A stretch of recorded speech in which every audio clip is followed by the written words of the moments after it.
On en vient à notre enquête sur ce qu'on appelle l'effet cartable. Comment des familles, pas forcément les plus fortunées, sont prêtes à tous les sacrifices pour inscrire leur enfant dans un bon collège ou un bon lycée. L'objectif guide leur choix de vie, leurs investissements et parfois même quand l'enfant n'est pas encore né. Enquête Caroline Sins, Jacques Dubose avec notre bureau à Marseille.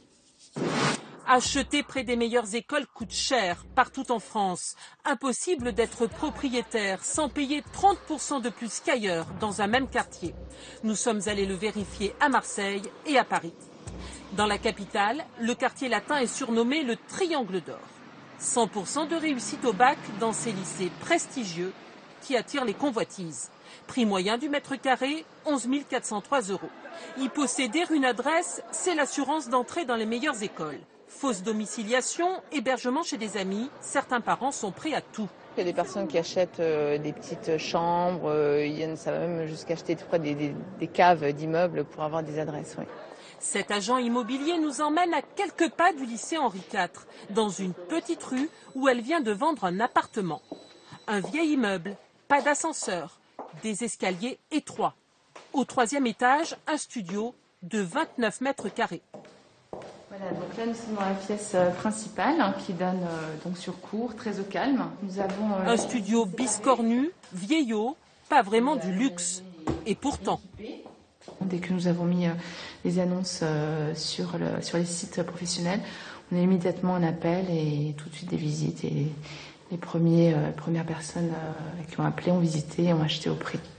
Le studio s'est vendu 320 000 € en quelques heures, soit plus de 11 000 € le mètre carré. Les acheteurs, des enseignants, n'ont pas négocié. D'une rue à l'autre, les prix grimpent ou descendent selon la sectorisation établie par la mairie. À quelques mètres, tout peut changer. Exemple, en bleu, ces immeubles ne dépendent pas du collège Henri IV. En vert, ils sont sectorisés.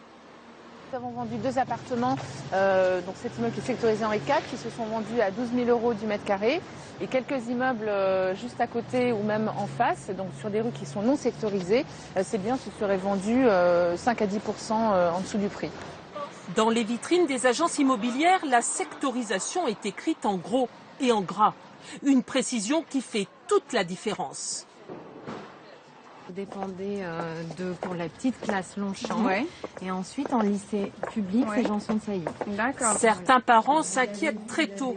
Cette jeune femme a déjà prévu toute la scolarité de son enfant alors qu'elle est enceinte pour la première fois. Visite d'un appartement dans le 16e arrondissement de Paris, proche du lycée Janson de Sailly. Un salon qui donne sur la rue. Ouais. Ils ont conservé volontairement tout le charme de l'ancien. Vous voyez, toutes les moulures ont été conservées. Un appartement familial de 180 mètres carrés. Cette gestionnaire aux revenus très confortables souhaite que son enfant suive le même parcours qu'elle. Moi j'ai étudié à Janson, donc comme je connais l'endroit et c'est là où j'ai été, éventuellement plus tard qu'il aille au lycée Janson. Et puis sinon à voir pour le primaire, je suis pas fixée, mais bon j'ai le choix, il y a pas mal de bons établissements. C'est primordial, vous n'achèteriez pas dans un arrondissement sans bonnes écoles? Non, non, non. Et en fait, vous êtes indépendant, c'est comme un petit appartement. Tous les clients fortunés du 16e arrondissement formulent les mêmes exigences. Quand un client rentre à l'agence, on va dire une famille cherche à acheter un bien, en premier, on va me dire, voilà, mes enfants vont à telle école et on veut être à 10 minutes à pied, ou en tout cas pouvoir dépendre, si c'est un lycée public, de cette école ou de ce lycée en particulier. Donc c'est le premier sujet. L'appartement se vend 1 700 000 €, soit 9 340 € le mètre carré. À Marseille, la tendance est la même. Sophie Desmond a choisi de vivre dans le 8e arrondissement, mais pas n'importe où. Près du lycée de Provence, le plus réputé de la ville, là aussi 100% de réussite au bac. Bah oui, écris le mot, c'est pas grave, il va le... Sa priorité, l'éducation de sa fille Anna, qu'elle souhaite voir intégrer un bon collège puis un grand lycée. Son mari aurait préféré habiter ailleurs, dans plus d'espace.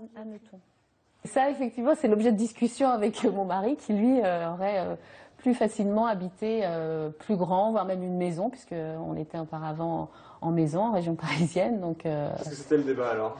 Le débat, c'était le choix de l'école. Elle a finalement eu gain de cause. 70 mètres carrés pour 280 000 €, soit 4 000 € le mètre carré. Presque 2 fois plus cher qu'ailleurs à Marseille.